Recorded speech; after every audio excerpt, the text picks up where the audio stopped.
Bonjour. En ce mois de mai, je vous reviens avec une nouvelle étincelle spirituelle. Je commencerai avec la comparaison suivante.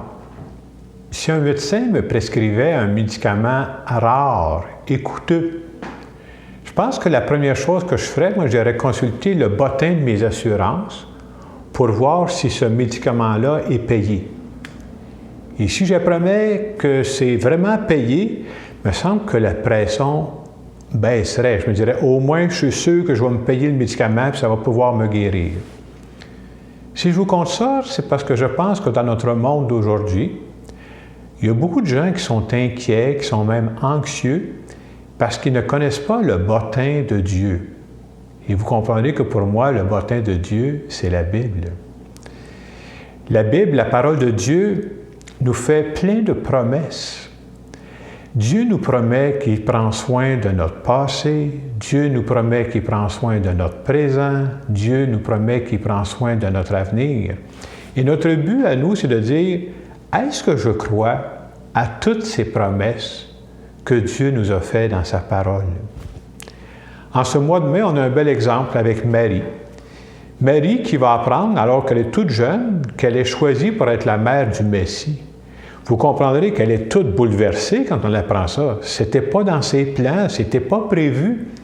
Mais ce qui est beau dans le cas de Marie, même si elle est surprise, même si elle se sent dépassée, elle va faire confiance aux promesses de Dieu.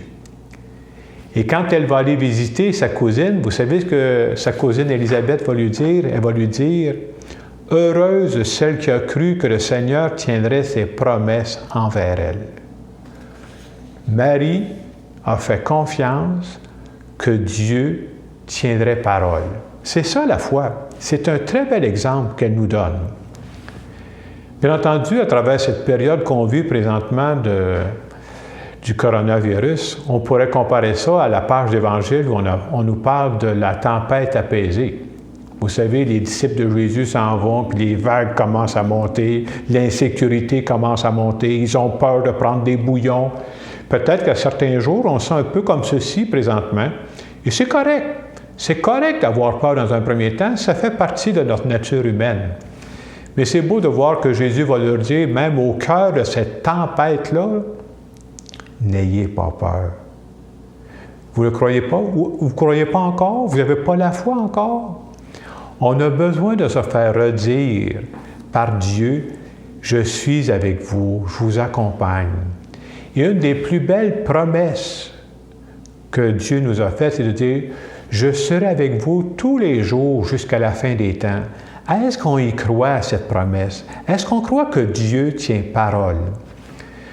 Je parlais tantôt que Marie a choisi de faire confiance aux promesses de Dieu. Vous savez, ce n'est pas juste au moment où elle a appris qu'elle serait la mère du Messie. Pensez à toutes les étapes que Jésus a vécues, là. Qu'est-ce qui va arriver avec son fils Jésus? En cours de route, ce n'est pas tout le monde qui était d'accord avec Jésus. Pensons à sa passion, quand Jésus va vivre les derniers moments de sa vie, alors qu'on le cloue sur une croix. Pour un cœur de mère, c'est terrible ce qu'elle vivait.